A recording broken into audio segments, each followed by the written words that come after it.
Seguimos en Cosa Pública 2.0 y vamos a la línea telefónica para agradecer nuevamente a María González. Ella es coordinadora del Instituto Mexicano de Desarrollo Comunitario. Le agradecemos que nos tome esta llamada para hablar pues de la situación reciente de este terrible y lamentable asesinato de Alejandro Gobel, activista en contra del programa de la verificación vehicular y que forma parte lamentablemente de defensores de derechos, de activistas, de militantes, de defensores del territorio, de miembros de comunidades indígenas que a lo largo del sexenio han sido hostigados, agredidos y en algunos casos, como este caso tan lamentable, también asesinados. María González, gracias por atender esta llamada. Muy buenas tardes. Hola Rubén, buenas tardes y saludos al auditorio. Muchas gracias por atender esta llamada, María. Pues, ¿cuál es tu opinión? ¿Qué nos puedes compartir de la postura, del posicionamiento que han firmado casi una treintena de organizaciones de la sociedad civil jalisciense exigiendo justicia por el asesinato de Alejandro Gobel? Bueno, en primer lugar, que es una situación que indigna y que sacude al movimiento de derechos humanos, de luchas sociales, al periodismo también en Jalisco. Un asesinato que no lo esperábamos, que se da, digamos, en el marco de la salida del gobierno estatal de Enrique Alfaro y pues ahí muy próximo al nuevo gobierno, ¿no? Con esta continuidad de movimiento ciudadano, con el nuevo gobernador electo. Y desafortunadamente pues viene a reforzar la situación que se vive en Jalisco y en esta región de occidente del país, y refuerza pues que Jalisco en este último sexenio se ganó el 6º lugar a nivel nacional de defensores de tierra y territorio y de derechos humanos asesinados. Entonces, pues es muy lamentable y creo que el mensaje que se está mandando a movimientos sociales, a defensores, a periodistas, es que pues quien se oponga a ciertas políticas públicas, quien critique, quien alce la voz, pues va a sufrir represión, hostigamiento y lamentablemente asesinatos. Por lo tanto, pues es muy importante alzar la voz y sobre todo el mensaje al nuevo gobierno es que se deben de establecer y restablecer los canales de diálogo. Hay un rompimiento absoluto entre las autoridades que tienen la obligación de proteger, de garantizar, de prevenir la labor de defensa de derechos humanos, con lo que pasa en la realidad, en las luchas, en los movimientos, en los colectivos, en las organizaciones. Entonces ese es el primer llamado, ¿no? Que sí se tienen que establecer los canales de diálogo y que también el caso del asesinato de Gobel se tiene que tratar como un defensor de derechos humanos. O sea, se tiene que hacer una investigación exhaustiva, se tienen que aclarar los hechos, pero su investigación tiene que estar en el marco del derecho internacional de los derechos humanos. Uh-huh. María, pues una primera versión que dan las autoridades es que aparentemente se trató de un robo, pero en el comunicado que se emitió desde el pasado lunes, pues se señala que eso no corresponde. ¿Cómo ocurrieron los hechos? ¿Nos puedes aportar más información? Sí, efectivamente hay diversas versiones, pero digamos lo que ya está comprobado es que efectivamente el compañero Alejandro Gobel sufrió alrededor de 12 balazos, no se llevaron su motocicleta, entonces esta versión de que lo asesinaron en el marco, digamos, de un robo, uh-huh, pues no cumple con esa expectativa. Además, Alejandro Gobel fue un crítico del programa de verificación promovido por el gobierno de Enrique Alfaro, no solamente por cuestionar que es un programa que no va a solucionar la contaminación atmosférica, sino que es un programa que solo va a beneficiar a grandes capitales, y que no va a ser, digamos, una solución ambiental. Su discurso era muy directo, era muy frontal frente al gobierno estatal, pero también en base a comprobar, digamos, por qué el programa no beneficia a la ciudadanía y cómo solo garantizaría, digamos, los negocios, en este caso de empresas transnacionales. Por lo tanto, cualquier circunstancia que le pase a un defensor, a un activista, tiene que investigarse y suscribirse en el marco de su labor. Así es. Entonces, aunque se dé esa versión, digamos, del posible robo, las líneas de investigación tienen que trabajarse en los riesgos que representa la labor de la defensa de derechos.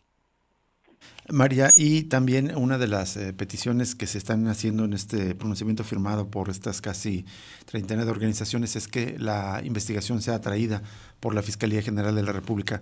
¿Hay alguna postura? ¿Han tenido algún contacto o han tenido incluso respuesta por este posicionamiento de parte de las autoridades locales? Todavía no se tiene ninguna respuesta, pero evidentemente al ser un defensor que se oponía a políticas del gobierno estatal, no hay una confianza para que la Fiscalía de Jalisco lleve el caso. Por eso se está pidiendo que el caso se atraiga a nivel federal. Y consideramos también que de parte de las autoridades, no solo frente a este asesinato, sino si pudiéramos detallar los 8 asesinatos contra defensores que hubo en el sexenio que está por terminar, digamos, las autoridades no han reconocido que estos asesinatos se han hecho a defensores de derechos, ¿no? Que pueden defender el medio ambiente, otro tipo de derechos, o también, digamos, agresiones contra periodistas.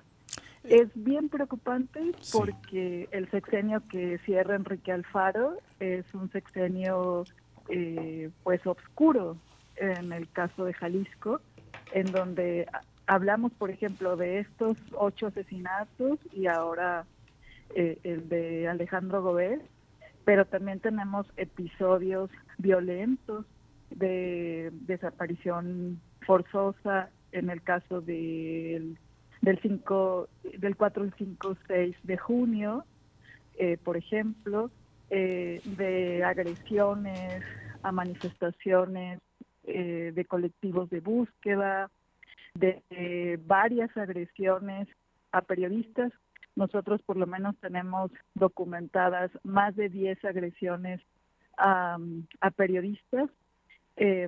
Entonces estamos hablando de que es un periodo en donde la constante fue la violación de derechos y las agresiones a defensores de derechos humanos entendidas, digamos, de manera general, ¿no? En donde también están las y los periodistas. ¿Qué tal, María? Te saluda Jesús Estrada. Solo rápidamente para reiterar el dato que comentabas de estos 8 asesinatos de defensores en lo que va del gobierno de Enrique Alfaro, ninguno ha sido investigado por las labores que realizaban estas víctimas. O sea, ninguno ha sido investigado desde esa perspectiva. Tenemos defensores que fueron asesinados porque se oponían a la minería, o defensores, en el caso de la abogada que acompañaba, digamos, luchas en Tonalá contra los grandes basureros tóxicos, en Urbiquinta, o por ejemplo, asesinatos de compañeros raritaris, ¿no? Indígenas que defendían la tierra, el territorio. Todos están en la total impunidad y sus investigaciones muy pocas veces se realizan desde el marco de abrir líneas de investigación por los riesgos de la labor de defender derechos, ¿no? Entonces, pues no nos esperábamos una situación como el asesinato del compañero Alejandro Gobel. Creo que pues sí nos está estremeciendo y es importante restablecer canales de diálogo con las nuevas autoridades, ¿no? Que se reconozca la labor de la defensa de derechos humanos y del periodismo, pero que también se fortalezcan los mecanismos de protección, de prevención y de seguridad. El caso ahorita lo ha abierto también la Comisión Estatal de Derechos Humanos, o sea, por oficio están obligados a dar seguimiento, pero sabemos que también este sexenio ha sido un retroceso y el organismo público de derechos humanos está cooptado y también está perdido. Entonces tampoco está siendo una alternativa para los movimientos, para las luchas, para las organizaciones y para la ciudadanía en general.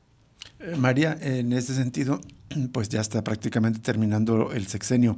¿Cómo valorarías la relación del gobierno de Enrique Alfaro con los movimientos sociales y con estos defensores y luchadores por los derechos humanos y el territorio en el Estado?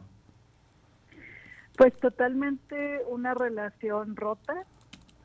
En muchos casos, el gobierno de Enrique Alfaro utilizó algunas de las banderas de defensa de algunas luchas y después les dio la espalda. Entonces, nuestra valoración es un gobierno en constante confrontación con quien se oponía a sus políticas. Y lamentablemente pues con saldos altos, porque pues estamos ocupando el 6º lugar a nivel nacional de defensores asesinados. Es grave.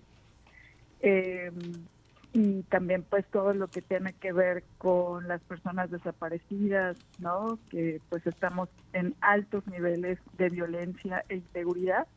Entonces la labor de la defensa de derechos y del propio periodismo está inserto en un contexto de múltiples violencias y de territorios absolutamente controlados por grupos criminales, en donde las autoridades no protegen, no garantizan, no respaldan la labor de la defensa de derechos humanos y del periodismo. Al contrario, agreden y también son, perpetradores en materia de violación de derechos. Y por eso para nosotros la relación está totalmente rota. El gobierno de Enrique Alfaro coopta la Comisión Estatal de Derechos Humanos, o sea, es un espacio totalmente perdido. Hay una forma de gobernar solo para los empresarios, solo para los negocios, y bueno, es muy preocupante que el nuevo sexenio sea una continuidad. Por lo tanto, en verdad que el llamado al nuevo gobierno a que se restablezcan los canales de diálogo, pero que no sean espacios de simulación, sino realmente de incidencia y de construcción conjunta de las diversas políticas que en realidad beneficien a la población de Jalisco. Hablando de este diálogo, en el sexenio, ¿hubo algún encuentro de Enrique Alfaro con la sociedad civil? Tú, por ejemplo, como coordinadora de IMDEC, ¿tuviste alguna reunión con el gobernador o con algunos funcionarios del gobierno estatal o a otros organismos de la sociedad civil? Bueno, al principio del gobierno de Enrique Alfaro como gobernador, estuvimos participando en el programa estatal de desarrollo, en la construcción del programa. Sin embargo, pues renunciamos muy pronto a ese espacio porque pues finalmente, aunque el programa, digamos, en papel incluía recomendaciones y como las distintas problemáticas por las que se debería reorientar la política pública en Jalisco, en la práctica pues se estaba realizando todo lo contrario. En esa perspectiva nosotros estábamos trabajando lo que tenía que ver con todo un nuevo modelo de gestión integral del agua en el Estado, y mientras estábamos en ese espacio, el gobierno de Enrique Alfaro seguía imponiendo la construcción de la presa del Zapotillo. Por lo tanto, participamos en máximo 3 reuniones y por supuesto que de manera crítica renunciamos inmediatamente a ese espacio. Y creemos que poco a poco, durante su sexenio, fue rompiendo y agrediendo a todo el movimiento más crítico de derechos humanos y de periodistas. María, rápidamente, justo quería preguntarte, porque a propósito del sexto informe del gobierno, el gobernador Alfaro presume 2 aspectos que me llaman la atención. Uno es la construcción de la presa del Zapotillo, justo en su gobierno, sin inundar a Temacapulina, Cacico y Palmarejo. Y la otra es que supuestamente tiene un avance enorme el plan de saneamiento del río Santiago, de que se están tratando hasta 75% de las aguas. ¿Qué opinas de estas afirmaciones? Bueno, lo hemos reiterado, que el gobernador ha dicho que gracias a su lucha, no solo en relación al agua o en relación al Zapotillo, sino gracias a su gran lucha en el estado de Jalisco, pues se está en mejores condiciones.